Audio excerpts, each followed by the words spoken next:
कहते हैं कलयुग में भी देवता अपने भक्तों से दूर नहीं हुए हैं। बस फर्क इतना है कि अब वे सामने आकर नहीं बल्कि संकेतों के माध्यम से बात करते हैं। लेकिन अफसोस की बात यह है कि 99% लोग इन संकेतों को पहचान ही नहीं पाते, और जो पहचान लेते हैं उनकी जिंदगी बदल जाती है। यह कहानी है अर्जुन नाम के एक युवक की, जिसे अनजाने में ऐसे संकेत मिलने लगे जो उसकी सोच से कहीं ज्यादा बड़े थे। अर्जुन एक साधारण लड़का था, शहर में रहता था, नौकरी करता था और बाकी लोगों की तरह अपनी जिंदगी जी रहा था। लेकिन उसके अंदर एक बात अलग थी। उसे हमेशा लगता था कि इस दुनिया में कुछ ऐसा है जो हम देख नहीं सकते। कभी कभी वह रात में आसमान की ओर देखता और सोचता, क्या सच में भगवान होते हैं? एक रात अर्जुन अपने कमरे में अकेला बैठा था। बाहर तेज हवा चल रही थी। अचानक उसके कमरे की खिड़की अपने आप खुल गई। वह चौंक गया। उसने उठकर खिड़की बंद की, लेकिन जैसे ही वह वापस बैठा उसे साफ साफ सुनाई दिया, ओ! अर्जुन ने तुरंत पीछे मुड़कर देखा। कमरे में कोई नहीं था। उसका दिल तेज धड़कने लगा। उस रात अर्जुन को नींद नहीं आई। बार बार उसे वही आवाज सुनाई दे रही थी, ओम। वह समझ नहीं पा रहा था कि यह क्या हो रहा है। डर और जिज्ञासा दोनों उसके अंदर बढ़ रहे थे। आधी रात के बाद अर्जुन को अचानक नींद आ गई और फिर उसे एक सपना आया। उसने देखा वह एक सुनसान जगह पर खड़ा है। चारों ओर धुंध फैली हुई है और सामने एक पुराना मंदिर दिखाई दे रहा है। मंदिर के अंदर से हल्की सी रोशनी आ रही थी। अर्जुन धीरे धीरे उस मंदिर के अंदर गया। अंदर एक शिवलिंग था, लेकिन वह साधारण नहीं था। वह हल्के नीले प्रकाश से चमक रहा था और उसी समय उसे वही आवाज सुनाई दी, ओम नमः शिवाय। जैसे ही अर्जुन उस शिवलिंग के पास गया, अचानक उसकी नींद खुल गई। वह पसीने से भीगा हुआ था। उसका दिल बहुत तेज धड़क रहा था। उसने तुरंत चारों ओर देखा। कमरा वैसा ही था, लेकिन उसके मन में एक सवाल था, क्या यह सिर्फ सपना था या कुछ और? अगली सुबह अर्जुन काम पर गया, लेकिन आज सब कुछ अलग लग रहा था। उसे बार बार ऐसा लग रहा था जैसे कोई उसे देख रहा है। जब भी वह पीछे मुड़ता, वहां कोई नहीं होता। शाम को जब वह घर लौट रहा था, तभी रास्ते में एक अजनबी साधु मिला। उसकी आंखें बहुत तेज थीं। उसने अर्जुन को देखते ही कहा, तुम्हें संकेत मिलना शुरू हो गए हैं। अर्जुन चौंक गया। कौन से संकेत? साधु मुस्कुराया और बोला, हर इंसान को देवता संकेत नहीं देते, लेकिन जब कोई व्यक्ति तैयार होता है तब उसे संकेत मिलने लगते हैं। अर्जुन हैरान था। क्या यह सच है? साधु ने गंभीर होकर कहा, लेकिन ध्यान रखना, इन संकेतों को समझना आसान नहीं है। अगर तुमने इन्हें नजरअंदाज किया तो तुम सच्चाई से हमेशा के लिए दूर हो जाओगे। अर्जुन कुछ बोल ही नहीं पाया। अर्जुन ने जैसे ही कुछ पूछने के लिए सिर उठाया, साधु वहां नहीं था। वह अचानक गायब हो चुका था। अर्जुन के शरीर में सिहरन दौड़ गई।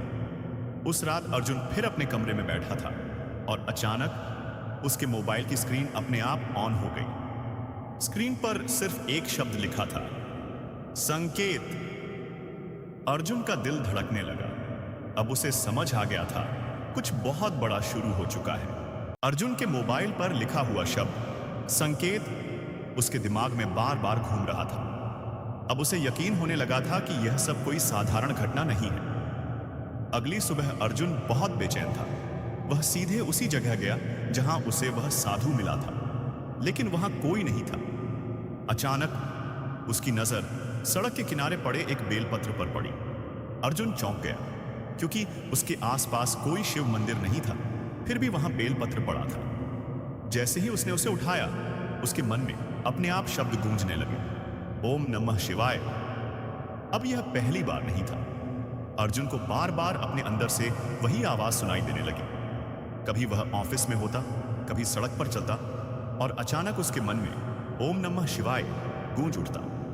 वह समझ नहीं पा रहा था कि यह उसका भ्रम है या कुछ और। धीरे धीरे अर्जुन के साथ और अजीब घटनाएं होने लगी। एक दिन उसका पेन अपने आप टेबल से गिर गया। दूसरे दिन उसकी घड़ी अचानक रुक गई और एक रात उसके कमरे में रखी हुई तस्वीर अपने आप नीचे गिर गई।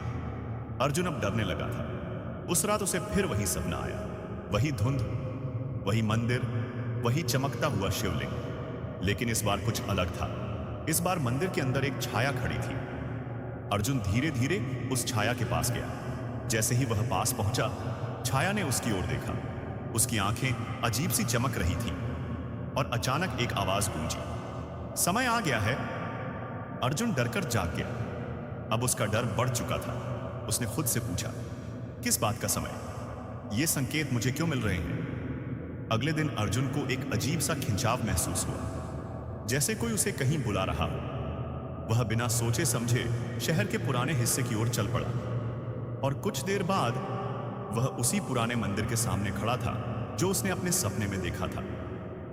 अर्जुन की सांसें तेज हो गईं। वह धीरे धीरे मंदिर के अंदर गया। अंदर का दृश्य देखकर वह चौंक गया।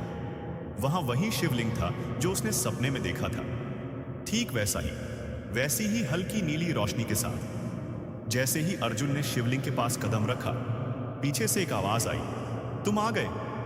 अर्जुन ने पीछे मुड़कर देखा। वही रहस्यमयी साधु खड़ा था।